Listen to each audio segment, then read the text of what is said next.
have not put my watch on. I'm gonna forget my watch. Hi guys.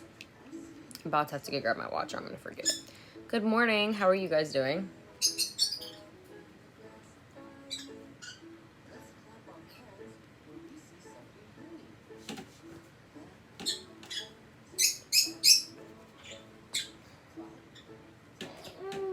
Hey guys. Oh, school tomorrow, huh? Maya's good. She's actually laying down. If I grab her choking, I'll see that. No, you can't. Oh, you mad? Where's Lammy? Did you throw Lammy down? He threw Lammy down. Hang on. He's mad. He threw down Lammy. This is Lammy. There you go. There's Lammy. And there's that. I'm going to grab my watch while I'm up. 1 second. Okay. Alright, so how are you guys doing this morning? I'm a little behind. I usually have a little extra time by the time I'm done getting ready. I'm not going to have extra time today. Well, the Lammy is Atlas's, not the dog's. It's 8:09 for me. I am good. I'm a little tired, but I'm good. But I expected to be tired. You know, like, I'm not used to being physical like this. And I think even if I do get used to being physical like this, you know, it's just, I don't know. My medical problems, you know, like, yesterday was a little rough. Even though, like, I'd taken my medicine, all my vitals looked fine for the most part, like, other than my heart. Even though I'd taken my medicine, my heart was still wanting to spike up. But, I don't know, I just felt weird in the head, you know? And I don't know. But, we're back up and at it today. Go do it again.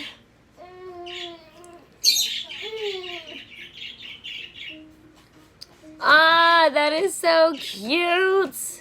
Makes me think of the Fast and Furious, Dominic Toretto, Vin Diesel.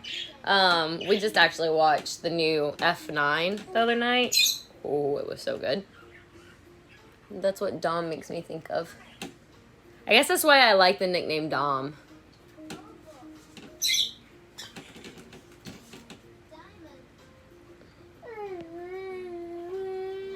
On a scale of 1 to 10, how much do I like my job? Definitely a 10. Atlas. And this is kind of my routine with Atlas. He's got the TV on. I don't think he likes this. Alright, Bubba. Let mommy find... Do you want to watch Cocomelon or Word Party? You do Word Party? Here's Word Party.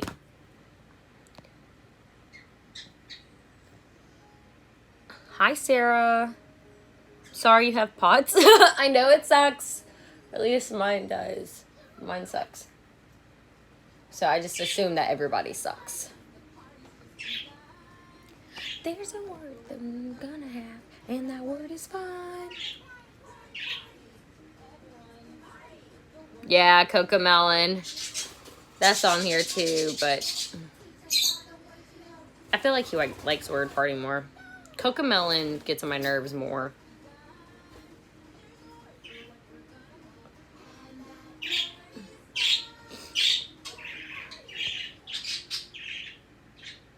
Thanks, Annika. So yeah, my morning, I literally wake up, I get dressed, I start doing my makeup, I drink either my coffee or espresso, whichever one I get, which this week I'm going with the double shot espressos. This is espresso and salted caramel cream. I feel like this is so contradictory for my heart because I take my medicine, which is a beta blocker, but I'm drinking an espresso beforehand. But I'm so tired because, you know, POTS comes with chronic fatigue syndrome. And you can also get diagnosed with chronic fatigue syndrome on a whole separate level. And so I have like POTS that have like really bad chronic fatigue syndrome. And so like the only way that I can actually function is with my coffee. But then I have to take my beta blocker. Whether I drink a coffee or not, I have to take my beta blocker. But, and then my beta blocker makes me even more tired. So it's just like, I've got to drink my espresso. But, you know.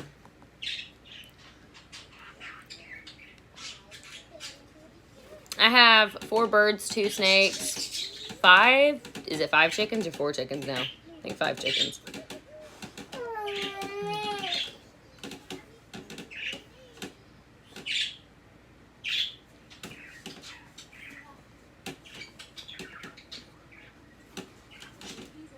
So yeah, and then after I get done doing my makeup, I will eat my PB&J, peanut butter and jelly sandwich. And then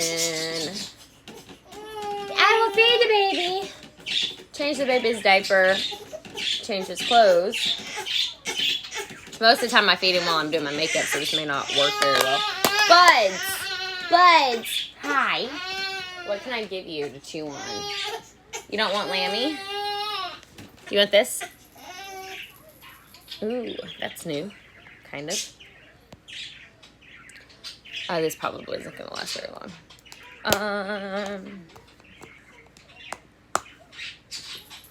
We'll see. We will see.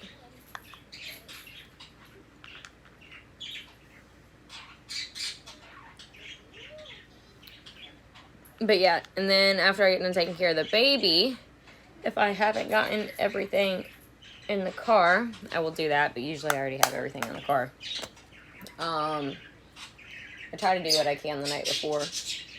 And then, what else?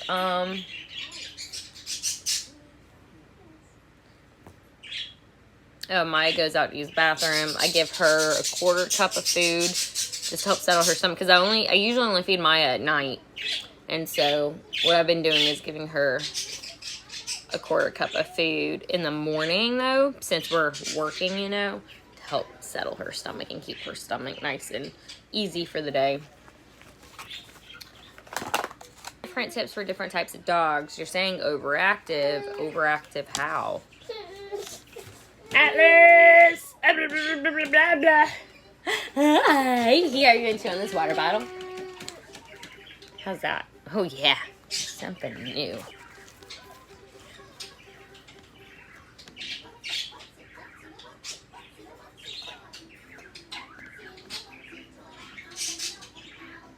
What's a toy?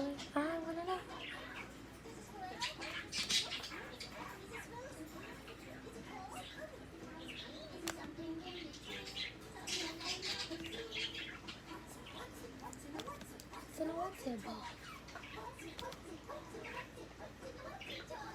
It's in my eye. I wanna know right now.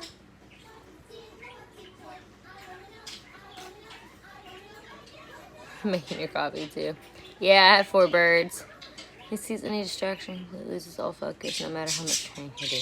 Train in more distraction type environments. And I mean, for distractions, all you can really do, you can train a focus command, you can train a leave it command, right? You can train a place command, which is what we do a lot. So I was actually working with 2 dogs yesterday, Annie and Maple, for those of you that have been keeping up on Instagram. I was working Annie and Maple together. They're actually from the same home, and so I had to do a structured walk with them. Not easy, but we finally managed. I finally got them to walk a couple of laps without any kind of pulling or anything like that, and that was the goal. And then I had to do some distraction training with them just holding it down, and, you know, just being content and happy to just lay there. All you can really do is continue to put the dog back in place. So you can either have a place command, whether it's a bed or a cot, whatever, be your couch, whatever, wherever you want their place to be. At work, we use the cots. That's what we teach is for a place, but you can change that up when you get home if you want. So, I didn't have them on a place. I just had them in a down.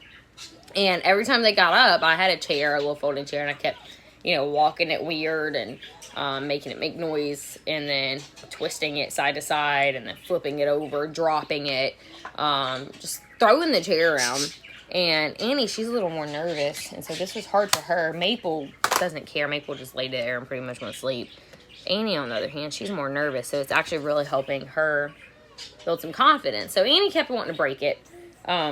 She didn't like the distraction because she's more nervous, and it was scaring her a little bit. She was still engaged, so she wasn't shut down. But, so every time she did it, or every time she broke it, I just had to put her back into a down. I stopped what I was doing and put her back into the down. Bubsy, mommy's got to finish getting ready here. Whee! So, all you can really do is try your best to deal with the screaming baby. He's not going to let me do this. Hang on.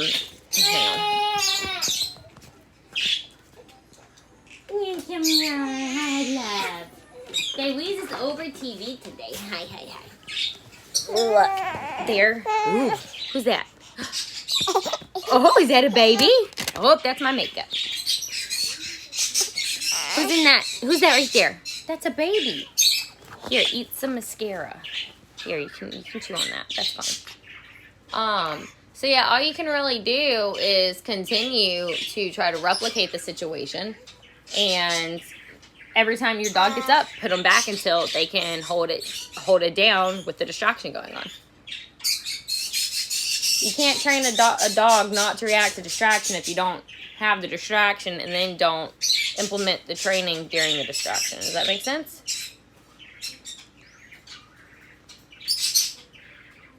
And I feel like it also depends on how you're training. Are you doing force-free? Are you doing positive? Are you doing balanced training? Some dogs are really great with completely force-free, completely balanced, completely, positive. Other dogs need harder corrections. And so some dog, you might have one dog where you can just, snap your fingers or, just put them back in place, and that's dogs where they need a hard pop. And then once they get that hard pop, they're just like, okay, I got it now. I understand. So it's also going to depend positive with the clicker. I don't know your dog, so I'm not going to tell you what to do with your dog because I don't know your dog. I haven't seen your dog. I haven't been able to evaluate your dog to see what your dog does and doesn't do and what it does and doesn't like. But keep in mind, you can be positive all day and, that be primarily what you do. But some dogs need balanced training. Some dogs need a pop correction. And there's nothing wrong with that. That doesn't mean you're abusing your dog. It doesn't mean you're a bad person. That's what that dog needs structurally. And it's okay to give that. So, you do what you will with your dog. I'm not going to tell you what to and what not to do with your dog. Because, again, I don't know your dog. Maya can receive corrections that are a little more than positive. They're a little more balanced corrections. But, I can't do a hard pop with Maya, okay? If I do that, Maya would shut down. That's how Maya is. So, I can pop her and do a gentle pop. And I'm talking, very, very gentle. It's just and she's like, oh, yeah, I feel that. But if I was to pop, and so if I was to actually give her a pop correction, she would be like, oh, no. So some dogs don't do good on it, and you don't want a dog that's going to shut down from it.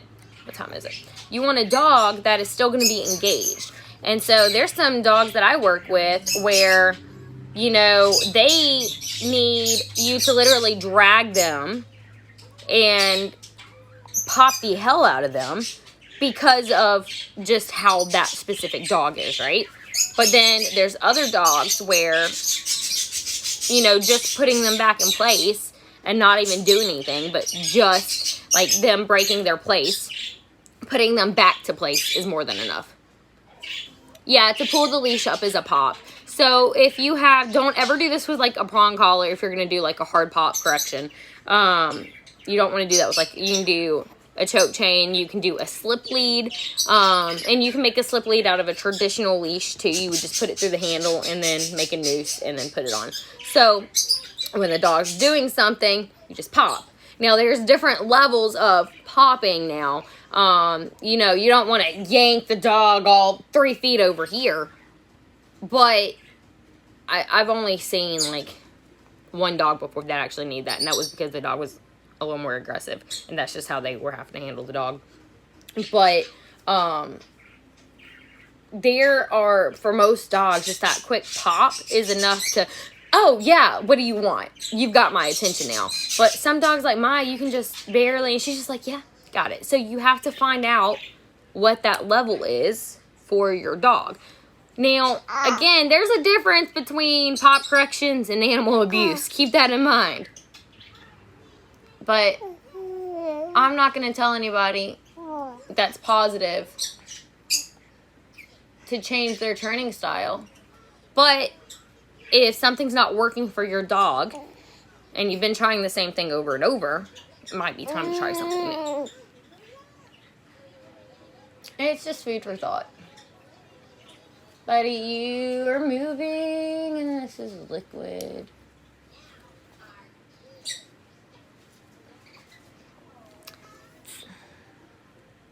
Yes, a leave it command, of course. I don't know it. I don't know. I know me and my boss talked about maybe going live together at some point, but I don't know if that's gonna be today.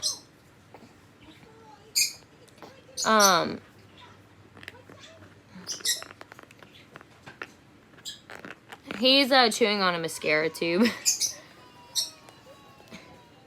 It's closed, but that's what he's playing with right now.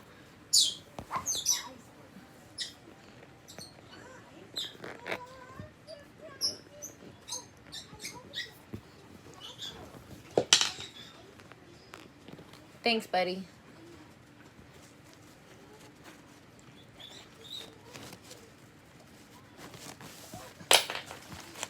Don't get mad. I'm about to grab it. Put that down. What all did you just drop? Dude, I need all that.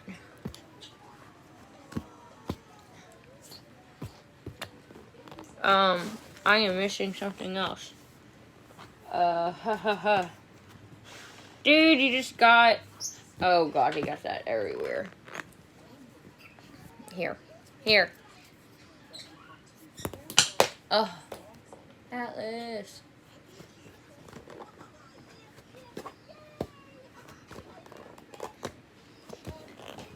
Okay, you know what? I will clean that up later. Not even worried about that. Yeah, what else? Can you tell me about it? I know. You want a booby, don't ya? Yeah, mama. Yeah, mama. What else do I need to do?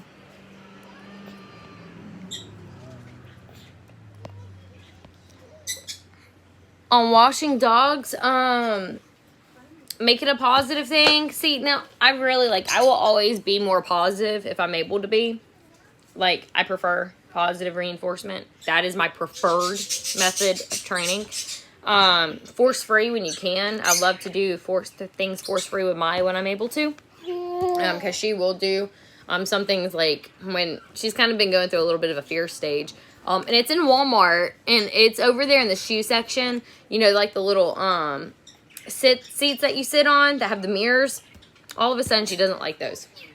So whenever we go by, I just drop the leash, and I let her work her way through it. But for some reason, she's always been fine with them. We've walked past those things hundreds of times. She's always been, oh man. She's always been completely fine with them until recently. Oh, uh-oh. Oops.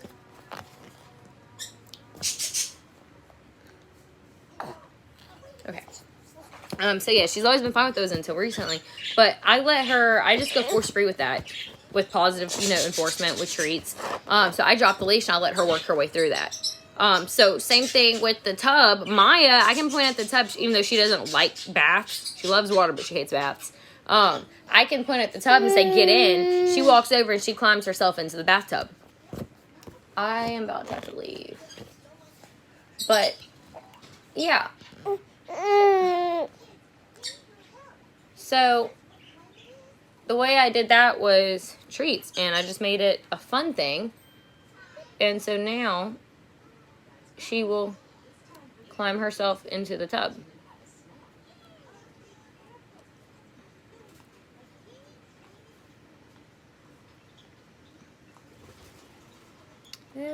la la la.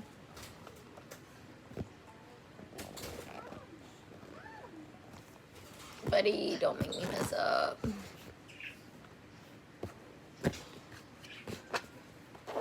So just lure your dog into the tub with treats. And don't turn the water on at first. Do a couple of literally dry runs where your dog gets in and there's no water, but your dog's getting treats. And then once your dog gets into the tub on its own and is doing that and is no longer, because it could be just scared of the tub.